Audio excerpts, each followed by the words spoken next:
Muy bienvenidos y bienvenidas a este nuevo programa del Frente Intercontinental, canal oficial de la militancia en el exterior, rompiendo el cerco mediático y voz oficial de la militancia en el exterior. Mi nombre es Alonso Acosta, del Frente Intercontinental del FMLN de Europa, y en esta ocasión tengo el agrado que me acompañe la compañera Nidia Díaz,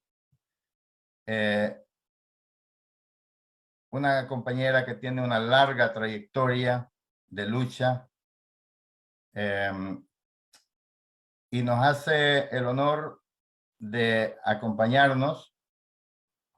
Compañera Nidia comenzó sus luchas allá en la década de los 70, fundadora del Partido Revolucionario de los Trabajadores Centroamericanos, PRTC, y del FMLN ya como partido político legal. Y durante el conflicto armado dirigió unidades guerrilleras en el departamento de San Vicente, el norte de San Miguel, y en octubre de 1984 integró la delegación del FMLN a la primera reunión de diálogo en la ciudad de La Palma, e integró también la Comisión Política Diplomática del FMLN, cuya labor condujo a los acuerdos de paz en Chapultepec. El 18 de abril de 1985 fue capturada en una operación combinada del ejército salvadoreño con tropas norteamericanas en la zona de los Cerros de San Pedro. Ya en tiempos de paz ha sido diputada y jefa de fracción del FMLN en la Asamblea Legislativa y también diputada en el Parlamento Centroamericano. Le voy a dar los micrófonos para que se presente y envíe también un saludo a la militancia del FMLN, a la militancia del Frente Intercontinental del FMLN y a los que nos siguen a esta hora. Adelante y bienvenida, compañera Nidia Díaz. Bueno, buenas noches, buenos días y buenas tardes, dependiendo de dónde se encuentren nuestros amigos, nuestros compañeros. Un saludo fraterno. Ya estamos a más de mitad del año 2022, que nos ha dejado tanta experiencia, tanta lucha, tanto compromiso y pues resistiendo y luchando, ¿verdad?, por enrumbar nuestro país por la senda que trazamos de transitar de la locura a la esperanza, y ahora totalmente en riesgo de hacer el inverso, ¿verdad?, de la esperanza que construíamos a la locura, que es de los retos más grandes que tenemos todos los luchadores, luchadoras de toda la vida, de que no permitamos que nuestro país pase otra vez aquellos estadios que ya creíamos superados. Aquí siempre pues a la orden, a la disposición, y con ese optimismo de que cada día somos más y que nos volvemos a reencontrar a través de estos medios, pero conocemos de todo, ¿verdad? Y de todos. Perfecto, muchas gracias, Nidia. Es un honor tenerte en esta plataforma. Antes de entrar en materia, Nidia, quiero enviar un revolucionario saludo a todas y todos los veteranos, especialmente a ti. O sea, te reconocemos esa gran trayectoria de lucha, y te agradecemos a todos nuestros veteranos, lisiados, lisiadas, por todo ese gran sacrificio y por la conquista de la paz y la democracia en El Salvador, que va sellada con la sangre de nuestros mártires, va sellada con tu sangre, Nidia, con la sangre de nuestros héroes, nuestros mártires. También quiero enviar un fraternal saludo a toda esa militancia del FMLN, a todas y todos los salvadoreños en el exterior, así como también a todos los colectivos del Frente Intercontinental del FMLN desde El Salvador, los Estados Unidos, Canadá, Europa y Australia, y a todas y todos los que nos siguen y comparten nuestras transmisiones en cualquier rincón del mundo. Nidia, yo hice una amplia presentación de tu trayectoria porque tú eres la persona, quizás una de las personas más calificadas para hablar del tema que queremos tocar ahora. Y es con respecto al desmontaje de los acuerdos de paz. Los acuerdos de paz fortalecieron el sistema de pesos y contrapesos. Le dieron funciones a la Procuraduría de los Derechos Humanos, a la Fiscalía General de la República, reformaron el órgano judicial, reconocieron las graves violaciones a los derechos humanos de la época y redefinieron el mandato de las Fuerzas Armadas. Y es justamente por eso que queremos, en vista de todos los retrocesos que hemos visto en los últimos años, queremos tocar eso en el marco de la crisis política social que vive el país y esa vuelta a la represión y al autoritarismo 30 años después de los acuerdos de paz. ¿Qué nos puedes decir en torno a eso, Nidia?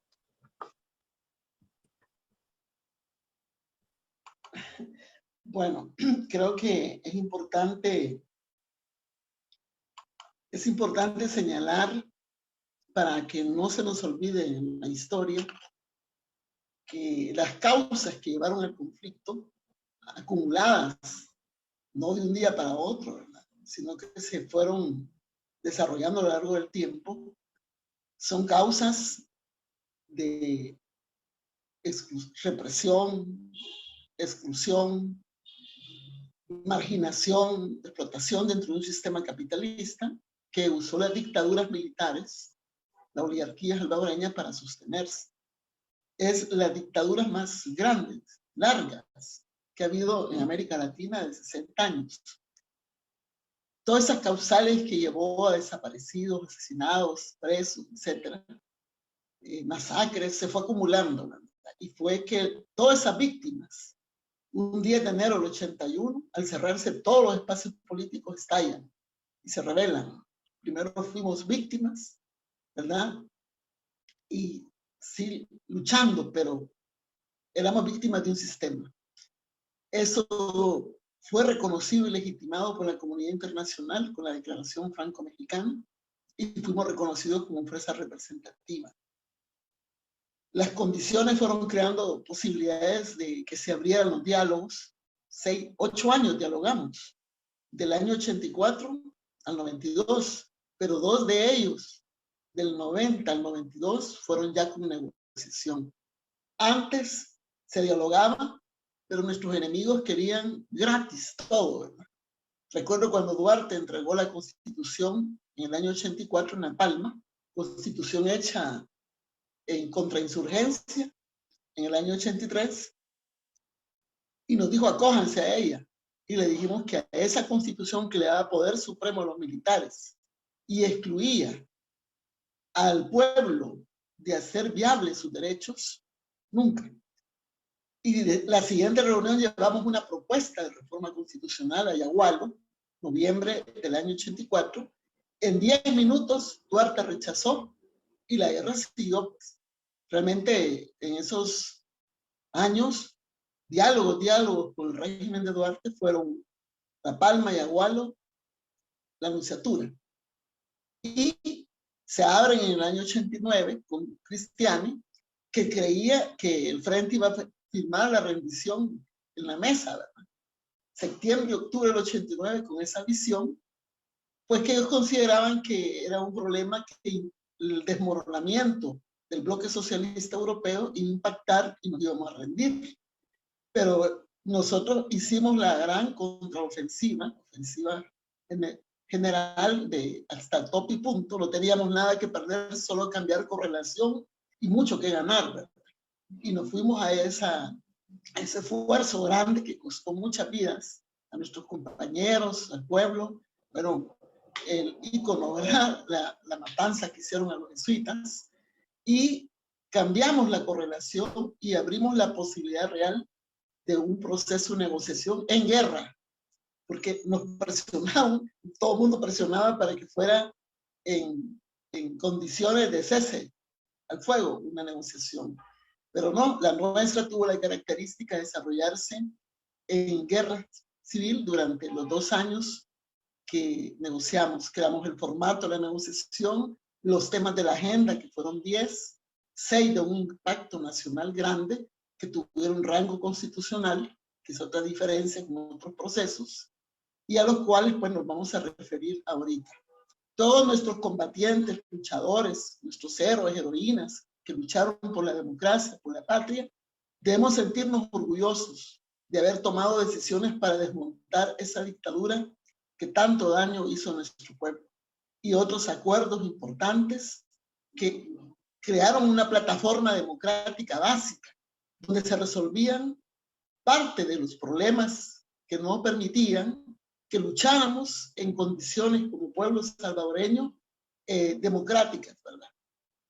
Lo más elemental que en otros países ya estaba regido, en una democracia burguesa, pues nosotros estábamos luchando para esas condiciones, no para quedarnos ahí, que fueron de las primeras contradicciones que tuvimos en el seno del frente, que causó desprendimientos de compañeros y partidos, pues, que se llevaron las letras, ¿verdad? Porque creían que ya habíamos llegado a la revolución democrática, cuando apenas estábamos iniciando el proceso de construcción de un espacio que nos permitiera al pueblo salvadoreño seguir luchando por la transformación de un país. Ellos se quedaron atrás con el concepto que ya podíamos gobernar. Eso, bueno, no era así. Pero lo que quiero decir es que mucha gente decía, pero es que no se logró todo resolver. No, lo principal eran las condiciones de nuestra lucha, no del Frente Farabundo Martí, porque el Frente Farabundo Martí era parte de un pueblo, sino de toda la sociedad. Por eso la reforma constitucional tiene un impacto para toda la sociedad salvadoreña. Y los grandes pilares de esa transformación fue, bueno, primero desmontar el militarismo, ¿verdad? Cambiándole doctrina a la Fuerza Armada, sometiéndola al poder civil y desmontando todo su aparato, el represor, o digamos, empezar la transformación de ese aparato represor para que cumpliera la defensa de la soberanía y la integridad del territorio. Y solo en casos excepcionales, por un corto tiempo, autorizado por la Asamblea Legislativa, podía disponer para aspectos de contención, ¿verdad?, del acompañamiento de una nueva seguridad pública que surgía con elementos nuevos, particularmente y principalmente de la sociedad civil, porque todo ese aparato opresor de seguridad, la Guardia, Policía de Hacienda, Policía Nacional, quedaba desmontado con los acuerdos de paz. Acuérdense que en el proceso de implementación de acuerdos en el año 92, que duró del 1 de febrero al 15 de diciembre, a la par que la guerrilla se iba desmovilizando por cada 20% de cumplimiento de acuerdos de paz y autodestruyendo sus fusiles hasta lograr el 15 de diciembre sacarlos todos los fusiles de un container y picarlos nosotros mismos, también el ejército sufrió un proceso de reducción hasta el 51.2% se redujo, donde se disolvieron los batallones de guerra, los batallones antiterroristas en los cuarteles, los birri, pues, los viejos cuerpos de seguridad, quedando proscritos todos los paramilitarismos que hubieran, ¿verdad? Las defensas civiles, los escuadrones de la muerte, todos esos grupos ilegales armados con motivación política que fueron creados por la oligarquía. Estos aspectos aunados a la depuración que sufrió el ejército de militares que abusaron del poder, que hicieron actos de corrupción y obstaculizaron la justicia, salieron, ¿verdad? Es un proceso dual que es una experiencia que la ONU hoy reconoce con respecto a otros procesos que han mantenido sus estructuras militares intactas, ¿verdad? Pues eso que logramos en el Acuerdo de Paz y que quedó pues escrito en la Constitución está totalmente en riesgo a la actitud que tiene el régimen actual, que ya lleva 3 años, de darle un rol político a la Fuerza Armada y de ir queriendo sustituir la seguridad pública por la Fuerza Armada a través del crecimiento también de que en lo que quedó en los acuerdos de paz es que en tiempos de paz, ¿verdad?, ya en proceso, debe irse reduciendo más el ejército. Nosotros lo veíamos mantenido hasta 20, 25 mil o más, ¿verdad? Y le dábamos su presupuesto, pero no lo incrementábamos. Y este régimen en el presupuesto del año 22, de este año, le aumenta a quererlo duplicar, ¿verdad? Eso es lo grave. Y por otro lado, le da funciones y lucha para que tenga funciones políticas. Lo utilizó el 9 de febrero cuando militarizó la Asamblea Legislativa, usurpando pues a través de esa fuerza y apoyo del Ministerio de Defensa y Seguridad Pública en las funciones de la Asamblea. Ese golpe que se da, uno dice, bueno, y aquí, ¿verdad? Y el ministro dice, estoy acá a sus órdenes hasta para dar mi vida si es necesario. ¿Quién era el enemigo? No era Guatemala, no era Honduras, no era, era el salvadoreño, el enemigo interno que ha creado, que eso es absurdo, pues, y violenta totalmente el acuerdo de paz. Y también decirles de que no solo es de entorpecer y utilizar la Fuerza Armada para funciones que no están en la Constitución, sino que quiere sustituir ahora la seguridad pública por la Fuerza misma Armada y la involucra en funciones de seguridad pública, que es de los aspectos más graves, y quiere hacerla crecer. El reclutamiento forzoso que quedó proscrito en los acuerdos de paz, proscrito, es decir, que ya no se debía hacer reclutamiento forzoso, lo ha vuelto a poner con modalidades que violentan el acuerdo que se tomó.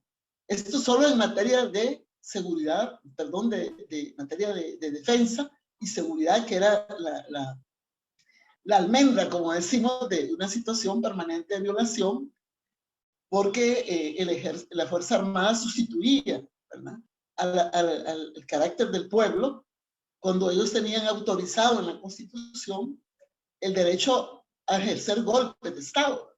Ahora eso se quitó con los acuerdos de paz y se le da al pueblo el derecho a la insurrección cuando se rompe el orden constitucional. Otro aspecto que ha sido violado es el sistema judicial, el poder judicial, que le hicimos reformas profundas, porque si algo también contribuyó a la violación de derechos fue precisamente el no tener una justicia pronta y debida en El Salvador, ¿verdad? Y para todos, como decía San Romero, que en aquel momento la justicia solo golpeaba a los pobres, como está sucediendo ahorita nuevamente, ¿verdad? Entonces aquí vemos una tremenda violación porque ya no hay independencia del Poder Judicial. Ellos lo han matado con un golpe el 1 de mayo al destituir la Sala de lo Constitucional y al Fiscal General de la República, violentando la Constitución que establece causas y procedimientos para estas elecciones de magistrados y de fiscal. Eso no lo tomó en cuenta y puso personas allegadas a él desde Casa Presidencial, asesores, sin llenar requisitos. El 21 de febrero del año, perdón, el 21 de enero del año 2021, habían habido elecciones para todos los abogados. Nosotros fuimos a votar ahí para elegir candidatos a magistrados. Se mandaron las listas con procedimientos de los 15 magistrados que iban a ser electos, más los 15 que cuidadosamente estaba eligiendo el Consejo Nacional de la Judicatura, otro organismo creado por los acuerdos de paz para llevar el seguimiento de los jueces y que estos fueran realmente apegados a las características que se requieren en una sociedad democrática. Y todo eso lo echó por la borda, igual los procedimientos del fiscal, y puso a quien quiso. Y 2 meses después hizo disposiciones legales para quitar a todos los jueces mayores de 60 años y con 30 años de servicio, ¿verdad? Y también a los fiscales. Esas cosas llevaron a crear una situación en el órgano judicial de meter gente sin experiencia, que se puede hacer susceptible a manipulaciones, a decisiones no correctas, etc. Entonces se apropió prácticamente, pues, aunque su figura no aparece ahí sentado en una silla, en el órgano judicial, de todo. No, debemos recordar que nosotros le dimos hasta el 6% del presupuesto al órgano judicial para garantizar la independencia judicial, ¿verdad? Que las listas ya no vinieran de Casa Presidencial, ni de la oligarquía, ni de ningún sector de poder. Y ahora vemos todo al revés, ¿verdad? Esa es otra violación flagrante, ¿verdad? Y la pronta y debida justicia ha tenido totalmente un traspiés. Fíjense que había muchos procesos ya en marcha de justicia transicional, ¿verdad? De justicia, digamos, de los casos de crímenes de lesa humanidad que se habían dado, crímenes de guerra, y quitó a los jueces, ¿verdad? Un ejemplo grande es el caso del Minzote, y tampoco daba la colaboración de los archivos, etc. Y todo esto tiene que ver con un daño a las víctimas también del conflicto armado, que estaban en estado en un proceso de que se cumplan sentencias, ¿verdad? También de órganos internacionales como la Comisión, ¿cómo se llama? La Corte Internacional pues, de Justicia de Derechos Humanos también, que tengan un impacto grande, pues, acá, ¿verdad? Está la Comisión Interamericana y está la Corte Interamericana de Derechos Humanos. Entonces, la Corte ya tenía sentencias sobre varios casos que ahora están como truncados. Es importante también ver la parte de los derechos humanos. Se creó un procurador de derechos humanos en los acuerdos de paz, precisamente para que no se siguieran violando los derechos humanos. El primer acuerdo que suscribimos de paz y que lo metimos a un congelador fue precisamente el de derechos humanos. Cuando hubo un impasse de la desmilitarización del país, ¿verdad? Los primeros diálogos, negociación que tuvimos en el año 90, inmediatamente pasamos al de derechos humanos, se suscribe en julio del 90 y se coloca en un congelador en el sentido que había que avanzar en el conjunto. Pero ahí se tomó un acuerdo que la primera misión de observación, de seguimiento a los acuerdos de paz por las Naciones Unidas, iba a ser la misión de derechos humanos en el año 91, cosa que se pospuso pues hasta el inicio de la firma de la paz. Pero llegaron los primeros veedores, ¿verdad? Los primeros de ONUSAL eran de derechos humanos. Y el primer responsable, ¿verdad? Fue Iqbal Riza, que tenía la misión de observar el pleno cumplimiento.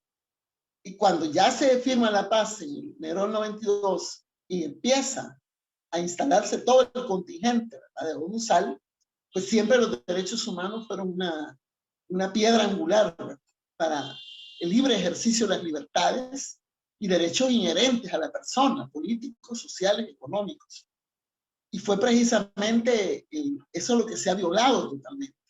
Entre los acuerdos de derechos humanos estaba la proscripción a los presos políticos. Nadie podía ser perseguido por su idea, por su pensamiento, ¿verdad? Y la libertad de organización, movilización, de pensar, etcétera, sin nada que la inhibiera. Y eso son las libertades, ¿verdad?, precisamente, y los derechos civiles y políticos. Hay otros derechos económicos, sociales, culturales, de la naturaleza, etcétera, que también formaban parte del conjunto. Pero lo que más es que si tú luchas por el agua, no te pueden meter preso. Si tú luchas por un aumento salarial, no te meten tienen que meter por preso. Si tú luchas por la seguridad alimentaria, no te tienen que meter preso. Entonces, la condición de prohibir los presos políticos o por motivos políticos, no solo a los políticos organizados en partidos, sino a todos los que se expresan en organizaciones sociales, en organizaciones académicas, en las iglesias, los que trabajan en el periodismo, etc. Y fíjense cómo es la vida. Hoy, en el año 2021, apenas llegó esta bancada mayoritaria oficialista, ¿verdad? Y que la oposición ahora son 20 personas y solo 4 son de izquierda revolucionaria del FMLN y el resto es de derecha. Pero bueno, todo el conjunto que no están dentro del bloque oficialista, ¿verdad?, que son los del bloque oficialista, son como 64. Pues apenas llegaron, mandaron un archivo toda una serie de iniciativas y proyectos que inclusive los habíamos revisado antes de salir del periodo legislativo 2018-2021 para que quedaran realmente solo los aspectos esenciales propuestos por la sociedad civil. 2 de ellos, uno se relacionaba a garantizar los derechos y la protección de los promotores de derechos humanos en el país y a todos los luchadores sociales. Y el otro se relacionaba a que los periodistas fueran protegidos y hubiese una libertad realmente de trabajo para ellos, para generar opinión, ¿verdad?, a la población. Ambos proyectos no tuvieron una correlación suficiente porque el partido Arena no quiso acompañar los votos, ¿verdad? Nosotros solo teníamos 23 diputados, necesitábamos tener 43 pero no quisieron nadie acompañar. Entonces los encontraron los oficialistas, ¿verdad?, actuales, y lo mandaron inmediatamente a archivo, así como todas las propuestas de la sociedad que habíamos nosotros dado iniciativa, como es para que no se privatizara el agua, para que se ratificara el derecho a la alimentación como un derecho humano y el agua como un derecho humano. Todo eso, archivo. Y con la visión, este grupo oficialista, de que todo lo que se va a aprobar en la Asamblea debe de venir de casa presidencial, de los ministros. Y primero llaman a los ministros, ellos les dicen qué hacer y ellos ya solo apretan el botón. Entonces, ese déficit de no protección a las personas luchadoras de derechos humanos, que también estaba en el Pacto de Paz, es algo muy terrible ahorita por la persecución política que hay y por los presos que están y siguen, ¿verdad? También, no solo los defensores de derechos humanos iban a ser protegidos. Nadie, la tortura quedó proscrita. Ese es otro déficit que tuvimos, que no pudimos lograr correlaciones para la ratificación de una recomendación precisamente y disposición de los acuerdos de paz y de la Comisión de la Verdad, que era ratificar la Convención contra la Tortura. Y ahí quedó en la Comisión de Relaciones Exteriores ese documento. ¿Y ahora qué pasa?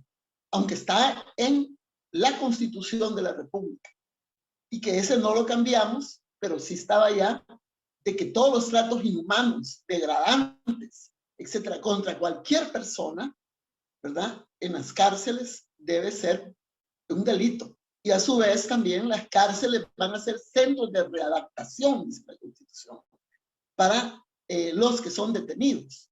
Y no se debe de ver como un centro para el ocio carcelario y para castigar, ¿verdad?, impunemente a las personas. Es decir, hay pactos suscritos con la ONU, con la OEA, sobre aspectos de tratamiento a prisioneros, a presos que son violados permanentemente, y que lo que hicieron los acuerdos de paz fue fortalecer a través del acuerdo de derechos humanos.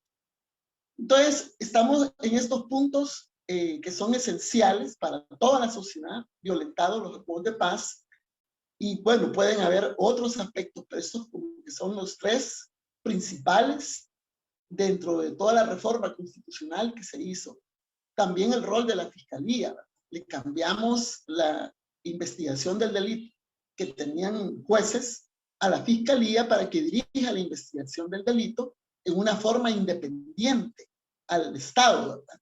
Y también fortalecimos a la Procuraduría General de la República en varios aspectos, pero sobre todo a la Fiscalía, y le llevamos a que debe ser electa por 56 votos, ¿verdad? Y que las propuestas también deben ser propuestas idóneas para que esta persona que es electa como fiscal tenga una independencia real para actuar, porque defiende los intereses del Estado y ella está, digamos, en la responsabilidad de ver todo lo que son los contratos, las transacciones de recursos que hace el Estado mismo, y no lo está haciendo, ¿verdad? Y también no investiga lo correspondiente, ¿verdad?, a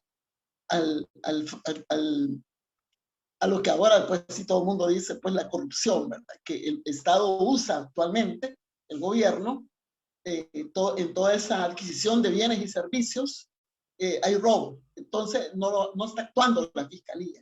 Inclusive las CICIG que trajo Bukele a Salvador, cuando empezó a hacer su gestión, para que la Corte de Cuentas no interviniera, le falló, porque a las CICIG llevaron casos de ese actual gobierno, pero como ha hecho blindaje, blindaje de que nadie lo puede investigar durante 7 años, cosas que son aberrantes, ¿verdad?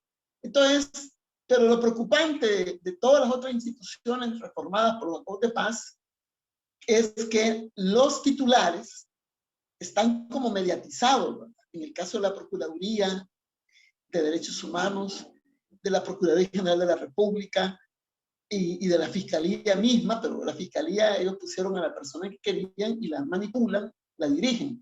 Pero en el caso de las otras ya están mediatizados, no tienen el valor de asumir las competencias y atribuciones que les corresponden y han caído en el dejar hacer, dejar pasar en una impunidad también. Entonces, esto quería comentar sobre los acuerdos de la reforma política principal que tomamos, ¿verdad? De ahí hay otros acuerdos en materia económica que, bueno, eso lo podemos discutir más adelante. Seguimos siendo violados esos acuerdos y los derechos mismos. Pero es importante hacer esta reflexión de por qué consideramos que se están desmontando, ¿verdad? Partiendo de que Bukele justifica la violación a la Constitución, a la nueva institucionalidad y legalidad creada por los acuerdos de paz derivados de esa reforma. ¿Por qué? Lo justifica cuando dice que lo que se pactó en la paz, esa reforma, es un pacto de corruptos. Y también la conquista de un pueblo que luchó tanto tiempo por desmontar esa dictadura, la justifica diciendo de que fue una farsa la lucha. O sea, que crea una narrativa desde que está en campaña y la consolida durante todo este tiempo, llegando hasta que sus diputados el día 16 de enero lo quieran borrar de las efemérides y de las conmemoraciones que estaban legalizadas por un decreto de cuando se dice cuáles son las conmemoraciones. Entonces sacan el 16 de enero y dicen que ya no hay que conmemorar esa fecha, ¿verdad? Ya no solo le bastó no conmemorar en el año 2020, en el 2021, en el 2022, ahora lo saca del mapa. Eso es totalmente incorrecto. Menos mal que existen personas como Manuel López Obrador, Manuel Andrés López Obrador, que llegó a El Salvador hace poco para dar un seguimiento a unos temas que había invertido en 2 programas para la prevención a la inmigración, y le dice que se siente orgulloso México que se hayan suscrito esos acuerdos de paz en Chapultepec. Eso es importante que la gente piense de que solo El Salvador, lamentablemente, y solo el presidente actual está con esa visión revisionista y aberrante de querer suprimir el proceso de lucha y los acuerdos de paz. Gracias, Nidia. Es realmente una cátedra que nos ha dado de derecho, porque más allá de la historia es de derecho. Estamos hablando con una abogada de la República que ha sido protagonista no solamente de la defensa de los derechos, la conquista de los derechos, sino que también la construcción de ese nuevo modelo de sociedad a partir de los acuerdos de paz, y que ahora lamentablemente es poco lo que queda vigente, pero que también es necesario seguirlo salvando. Y en ese marco, Nidia, en marco de la violación a los derechos humanos, yo quisiera preguntarte, tú como abogada de la República, porque hemos hablado de muchos temas, hemos hablado de todo el desmontaje, pero hay 2 puntos que a mí me parece que como son violatorios a la Constitución, bueno, si bien es cierto que, por ejemplo, el régimen de excepción es una potestad que tiene el presidente, aprobada por la Asamblea cuando así lo amerita, según el artículo 29 de la Constitución, pero también eso tiene sus limitancias. Solamente es en ciertas condiciones y en periodos muy limitados, al menos que esté en guerra o al menos que hayan unas amenazas que así lo ameriten. Pero en este caso, lo que justificó decretar el régimen de excepción se puede discutir. Pero más allá de eso, ¿crees tú, Nidia, que la sociedad está consciente de todos los derechos que se le vulneran con el régimen de excepción? Por ejemplo, el artículo 29 es claro que dice que todos los artículos, el primer inciso del artículo 5, el 6 y el 7, y todo el 24 son completamente eliminados en el régimen de excepción. Y de igual manera también el 12 y el 13, segundo inciso. que son derechos de la sociedad para poder la libertad de expresión, la libertad de pensamiento, manifestación. Todo eso queda violado. Y luego está el otro punto que a mí me interesa, que también, o sea, puedes hacer un breve análisis porque el tiempo también se va rápido, es el artículo 87 y 88, que tiene que ver con el carácter de gobierno y sus limitantes, que también le da derechos o le exige a la sociedad tomar también una posición cuando se está violando ese derecho. Por ejemplo, en el artículo 152, 154 y 168 está claro que el presidente no puede reelegirse y no puede pasarse un día de su mandato. ¿Cuál es tu lectura como abogada de la República, Nidia, y cuál es el mensaje que tú le das a nuestra sociedad a que defienda sus derechos? Mira, ¿tú te acuerdas que en el año 77, después de la masacre del 28 de febrero, donde se impuso un dictador, Carlos Humberto Romero, casi 2 años hasta el golpe que hicieron los militares progresistas en el año 79, se vivió bajo régimen de excepción, ¿verdad? Al inicio, pues, hasta una ley marcial, ¿verdad? Rápido. Pero en el régimen de excepción estaban suspendidas todas las garantías de aquellos tiempos. Nosotros vivimos eso, ¿verdad? Y creo que después de esa situación no habíamos vuelto a vivir regímenes de excepción como con este gobierno, esos 3 años. Cuando hicimos el estado de emergencia, el año 2020, por la pandemia, nosotros no acompañamos régimen de excepción que 2 veces se hizo, 15 días en un régimen de excepción bajo estado de emergencia.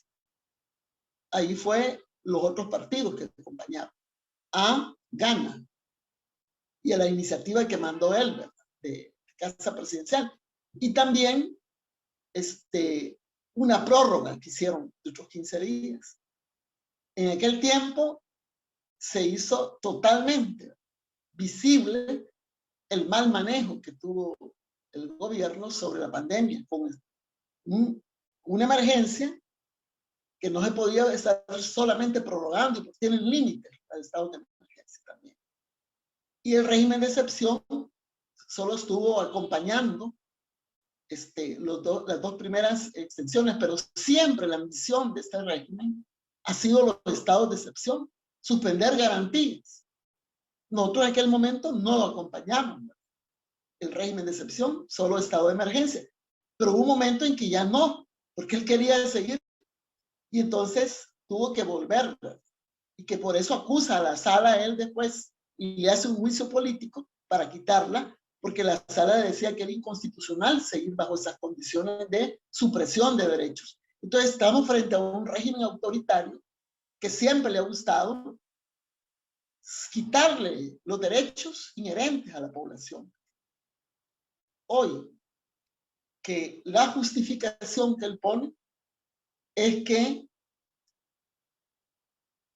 prácticamente lo acepta, ha fracasado su plan de control territorial, plan que comenzó desde el principio y que también justificó el golpe que dio a la Asamblea el 9 de febrero, ¿verdad?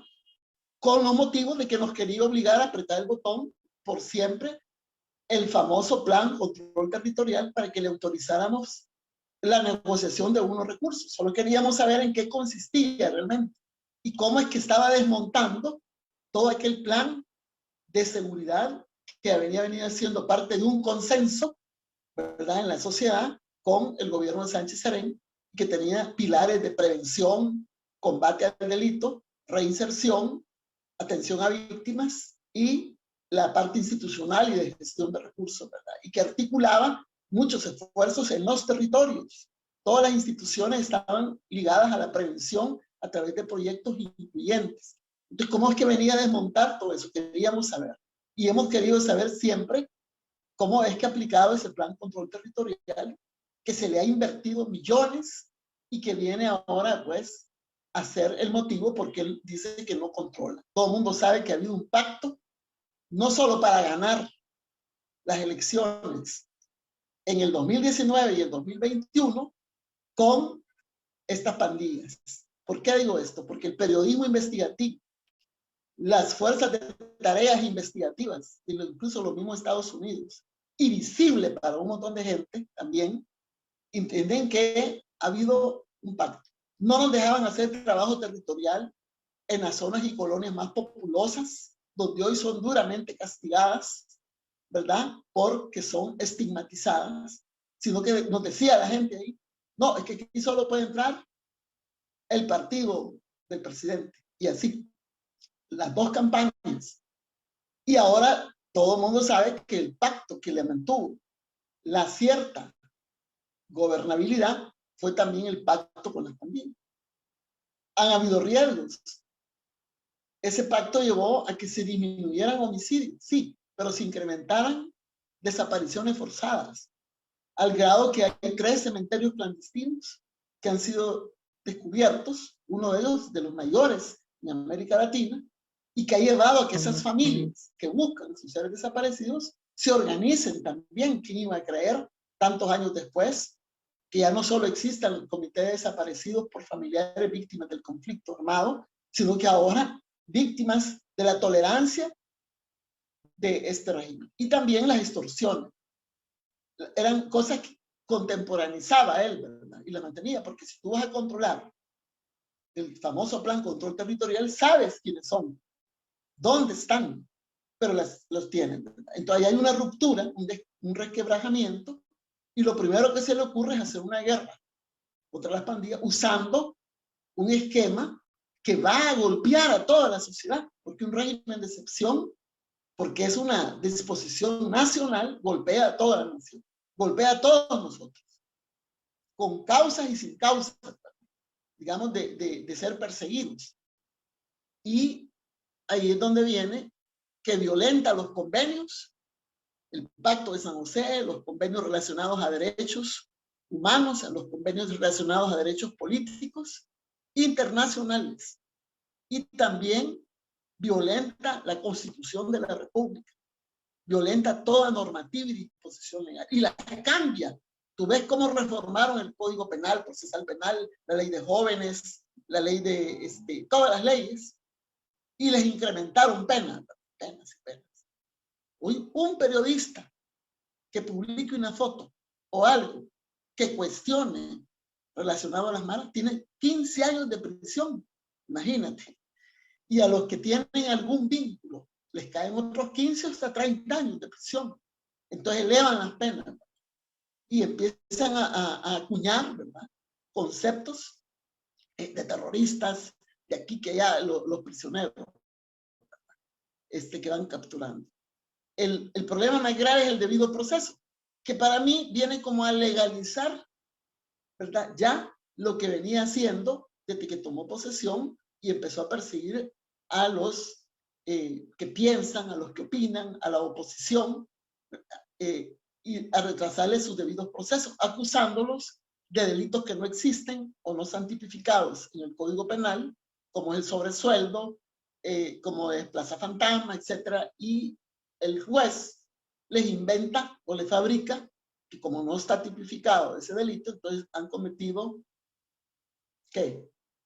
Lavado de dólar, o han cometido el famoso, digamos, enriquecimiento ilícito o tal cosa, porque los jueces no hayan donde encasillar esos conceptos por los cuales capturan gente, como fue el caso de los compañeros Violeta, Erlinda, bueno, Calixto, Hugo, Carlos Cáceres y otros tantos que están prisioneros ahorita, en garras, pues, de la injusticia, digo yo.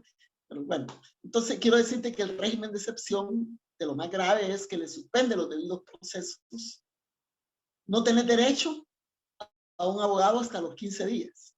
No tenés derecho a que tu caso pase como un procedimiento que se usaba ordinariamente a un juez. Entonces hasta los 15 días te dan ese derecho, pero ya en 15 días te han maltratados, torturados, denigrados, hasta muertos. Ya van 52 muertos en la cárcel de Izalco. ¿Quién es el responsable? Hubo una entrevista donde el director de policías, nacional de la policía, se deslinda y dice, yo no tengo nada que ver con esos asesinatos. Porque bajo la detención inmediata no murieron, ¿verdad? Sino que ha sido en las cárceles. Entonces, ¿quién responde? El Estado. Porque si las cárceles por constitución son centros de readaptación, donde los detenidos tienen que tener también sus garantías que establece la ley, la constitución y los convenios internacionales, entonces quien responde es el Estado. Y cuando organismos internacionales como Amnistía Internacional le reclaman al presidente, quieren plantearle la situación, él los desconoce, igual que a la Corte Interamericana.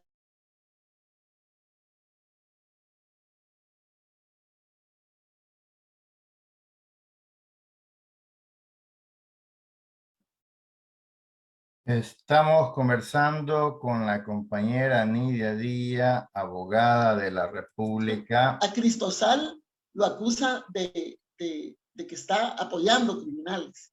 Acordemos de la marcha el 1 de mayo, que también marcharon las víctimas de los familiares, las familiares de los que están presos, se han organizado, pues salieron también a la calle y todo el mundo que tiene un detenido ahorita vive la zozobra de que su pariente puede ser asesinado.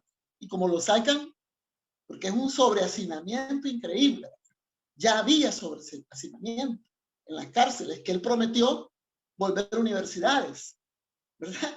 Y ya había sobrehacinamiento, sobrehacinamiento, ya había. Y ahora con tanta persona capturada, que llevan alrededor de 50,000, que los tienen 15 días a muchos y los van sacando en la madrugada cuando cumplen los 15 días.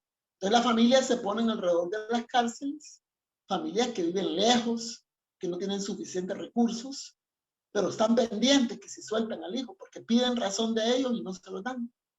Entonces vivimos un momento de violaciones también en las familias, el derecho de saber la verdad, el derecho a ser comunicados. Entonces, totalmente violatoria la situación. Y lo más grave es que lo van prorrogando, hacerlo un estilo, ¿verdad? Ya va a venir 27 otra vez de marzo, de julio, y van a prorrogar. Estamos ya caminando al cuarto mes de prórroga de eso, cuando debió ser corto el tiempo. Y es que se han trazado una meta, dicen, van a capturar a 70,000. Y ya no tienen dónde capturar, justificar, porque han capturado de 100 personas que capturan, no menos de 50% son personas que nada absolutamente tienen que ver con la criminalidad y mucho menos con las pandillas. A los menores de 18 años, ¿cuántos han capturado? ¿Cuántos tienen en los centros de corrección ahorita? Son cientos de personas. Solo mujeres, van más de 6,000 mujeres presas. Y sabemos que Violeta y Erlinda, que estaban en una celda con 4 personas, después le fueron metiendo 10, 15. Cuando ellas salen a prisión domiciliar, a su casa como cárcel, hoy el 28 de mayo, que está bien que estén ahí, pero están presas todavía, no pueden salir, no pueden ni siquiera asomar la cara a la puerta. Pero cuando ellas salieron de ahí, ya habían como 21 mujeres en una celda. Y si tú vas a Mariona, antes de que decretaran este régimen de excepción, antes del 27 de marzo, en una celda ya había sobrehacinamiento y el derecho al piso se lo peleaban. Entonces, todas esas situaciones son, digamos, las que nos llevan a una tremenda preocupación porque se violenta permanentemente los derechos humanos, hay tratos crueles, inhumanos, hay cosas que nunca creímos que volvieran a suceder. Lo último que se ha denunciado es que el día de ayer, el 8, antier, ¿cuándo fue ese antier? El viernes, catearon la Unión Nacional de Trabajadores de la Paz, donde están los veteranos de guerra trabajando, y llegan a catear porque les han dicho que ahí hay, ¿y quién les ha dicho? Que ahí hay mareros, ¿verdad? Cogieron preso a un miembro de la directiva de Ciudad Delgado y también directivo del sindicato. Eso fue esta misma semana. Más los que han estado cogiendo anteriormente, es decir, capturando. Eso es totalmente ya una dirección, ¿verdad? Porque de acoso, de persecución a los luchadores sociales. Entonces, esto también lo estamos denunciando, porque aquí se aprovecha, ¿verdad? Totalmente, y se justifica las capturas, ¿verdad? Le toman foto al secretario general, de una foto, saber de qué tiempo, de dónde y con quién, y la ponen a la par de un capturado, que pues sí, y a mí también me ponen en una foto, y dicen, ya son cómplices de los mareros. Entonces están con esa ansiedad, ¿verdad? Que pronto quizás la puedan materializar, de empezar a capturar políticos de forma más acelerada y todos a la cárcel porque son cómplices, ¿verdad? Hasta pueden llegar a decir, no, es que a los del Frente Farabundo Martí les decían terroristas y ahora hay otros terroristas y todos son terroristas y a la cárcel. Así me decía una señora y yo le digo, pero qué absurdo, ¿verdad? Entonces vivimos momentos donde hay violación a la legalidad total, pactada, los acuerdos de paz, a la legalidad que se ha construido y desarrollado, y también a todos los pactos de derechos humanos y políticos suscritos en las convenciones, son reglas. Es decir, estamos viviendo un momento muy difícil, ¿verdad? Donde hoy sí hay un atropello total a la justicia, a todo, ¿verdad? Y te digo, y ya, digamos, nosotros hemos hecho llamados al órgano judicial, a los jueces, al procurador de derechos humanos, que no solape, que no sea cómplice de la actual situación, ¿verdad? Que todo cambia y más temprano que tarde, ellos tienen que rendir cuentas de los muertos que han habido en sus celdas, de la injusticia y violación de derechos humanos que han hecho, se la tienen que rendir al pueblo salvadoreño, que cada día va tomando más conciencia del entorno y de la situación real de la violación flagrante y la injusticia que vivimos actualmente. Gracias, Nidia. Yo sé que contigo podemos hablar todo el día. Lamentablemente, el tiempo que tenemos es súper corto, pero sí hemos tocado, bueno, has tocado los puntos que más nos interesaban escuchar. Yo quisiera, bueno, decirte que te están enviando muchos saludos de diferentes partes del mundo. Yair Guevara, saludos. Camarada Nidia desde Denver, Colorado. Cheno Cruz desde California. Anita Moreno, saludos compañera. Félix Claver Blanco dice, qué bien, te felicito Nidia, siempre en la lucha contra las injusticias del régimen. Saludos desde Canarias. Alfredo Durán dice que vive el FMLN en la Libertad Colón. El compa Gil, Sensunapan dice, compas de nuestro Frente Intercontinental del FMLN, un saludo fraterno a nuestra querida compañera Nidia Díaz, cuadro dirigente histórico del FMLN, desde campamentos en Sensunapán, en Sonsonate, en pie de lucha vive el FMLN. Alfredo Durán, saludos Nidia. Julio César Realajeño, desde Canadá, un saludo muy fraterno y revolucionario a nuestra Nidia Díaz. Y por cierto, somos del mismo rinconcito de San Vicente, dice. Aide Martínez, desde California, norte de California, y saludos camaradas al Frente Intercontinental del FMLN, rompiendo el cerco mediático. Camarada Nidia Díaz, mujer de temple y conciencia social, se le aprecia su dedicación al pueblo salvadoreño, desde el norte de California. Bueno, ahí te están muchos, te mandan saludos. Hugo García, José Córdoba dice saludos compañeros. Hugo García, alto a los retrocesos democráticos. José Rodrigo García dice, estamos viviendo aquel dicho popular que plantea que se le da pan a quien no tiene dientes. Hoy se le ha dado el poder a quien no tiene voluntad política para mejorar las cosas, para las clases tradicionalmente excluidas, y es por la justificada razón que Bukele, por ser parte burgués, jamás se pondrá del lado de los pobres. Ramón Flores, excelente exposición de los acuerdos de paz y desenmascaramiento de la dictadura de Bukele y sus compinches. Viva el FMLN. Bueno, muchos saludos. Desde Uppsala, Isela Sánchez, saludos desde Uppsala y seguimos en pie de lucha. Telma de Aguilar, que el Señor la guarde y adelante. Bueno, también Jorge Eduardo Castillo, saludos para Nidia Díaz y para todos desde San Francisco, California. Agustín Farabundo Martí, Cuba por la paz. Cuba por la vida, Cuba por la salud. Enviamos nuestro fraternal saludo, Nidia, al pueblo, al hermano pueblo cubano que está siendo acosado este día. Hay una campaña, les pido también a todos los que puedan sumarse a esa campaña de apoyo al pueblo cubano que está siendo acosado por el imperio más grande de la tierra. Así es que, y vaya nuestro abrazo también a nuestras hermanas y hermanos que están en las cárceles por ser perseguidos políticos.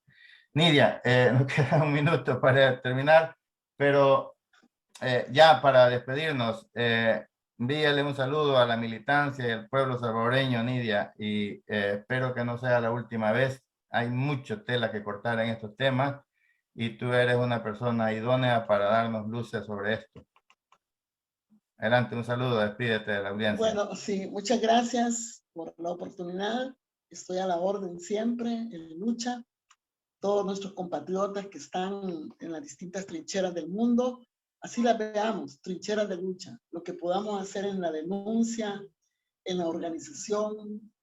Recuérdense que hay una pretensión, ¿verdad?, que es también violatoria de la Constitución del régimen de quererse reelegir.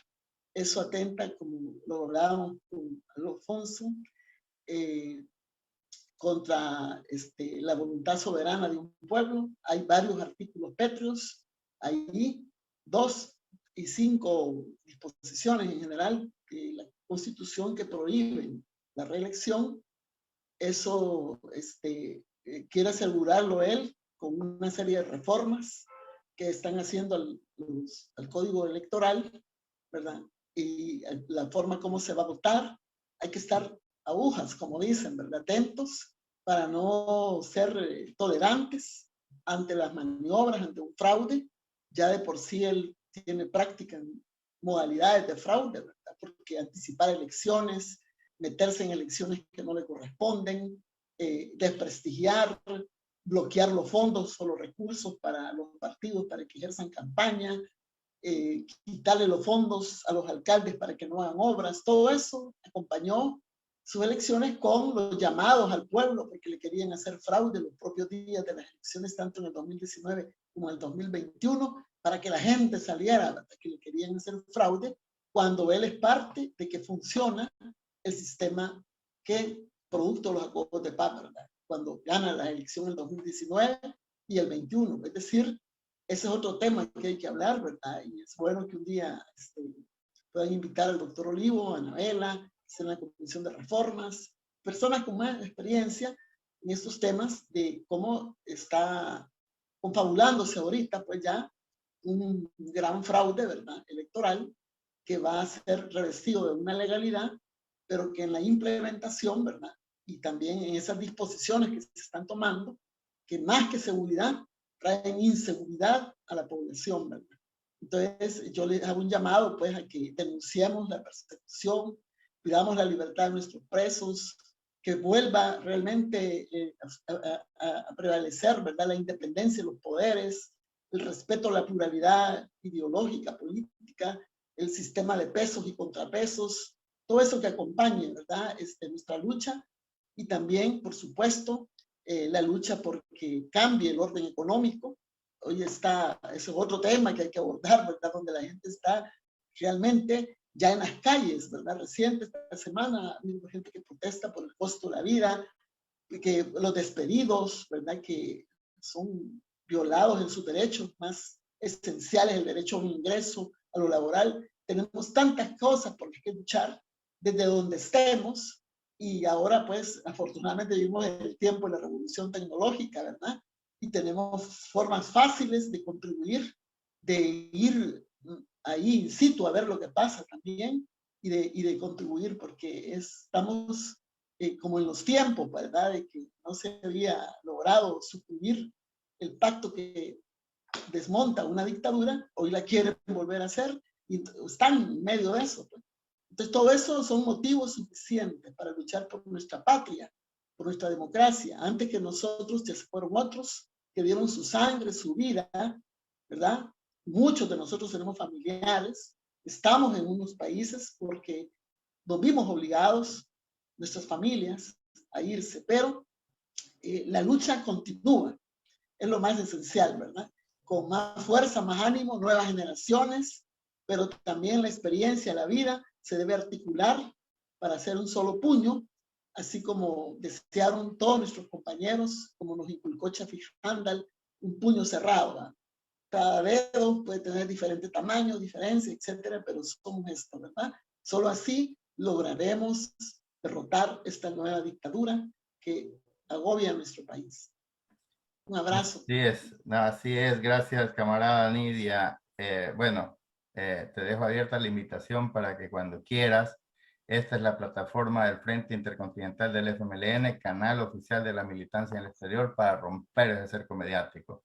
Así que este es el canal de nuestro pueblo, el canal de nuestros luchadores. Aquí tienen las puertas abiertas todos aquellos que están en la defensa del Estado de Derecho, porque la parte económica está pegada también al Estado de Derecho. Si no funciona el Estado de Derecho, tampoco funciona la equidad económica. Así es que, camarada Nidia, contigo, un gran abrazo a todos esos hermanos, veteranos, veteranas. Te agradecemos infinitamente tu participación y así como también agradecemos a todas las personas que se conectaron, siguieron esta transmisión, enviaron sus saludos, compartieron, comentaron. También no nos queremos despedir sin antes invitar a toda esa militancia en el exterior a que se sume a este esfuerzo y haciéndole siempre el llamado a la unidad, como dice la compañera Nidia, ese puño cerrado, esos 5 dedos bien apretados y esas 5 vértices de la estrella revolucionaria que nos marca el sendero, que son los 5 continentes de la clase trabajadora. Así que enviamos ese saludo a... También exigimos la libertad de nuestros hermanos y hermanas presas políticas, perseguidas y perseguidos políticos, porque no solamente los que están en las cárceles, hay muchos hermanos que están fuera, porque están amenazados de cárcel. Agradecemos también a toda la solidaridad internacional. Nidia nunca nos ha abandonado de la solidaridad internacional. Tú eres la mejor testigo de ello. Nos han dado un gran apoyo desde nuestros inicios y nos lo siguen dando. Y estoy seguro que lo seguirán dando. Así que les agradecemos por ese apoyo a nuestras luchas, por nuestra liberación, por la paz y la democracia en El Salvador. Así que exigimos no más persecución política. Cesen la persecución política a nuestros compañeros, compatriotas que están luchando por un Estado de Derecho. Dictadura nunca más en El Salvador. Proletarios de todos los países unidos. ¡Viva el FMLN! ¡Que viva! Hasta luego, muchas gracias. Gracias a ti, Nidia.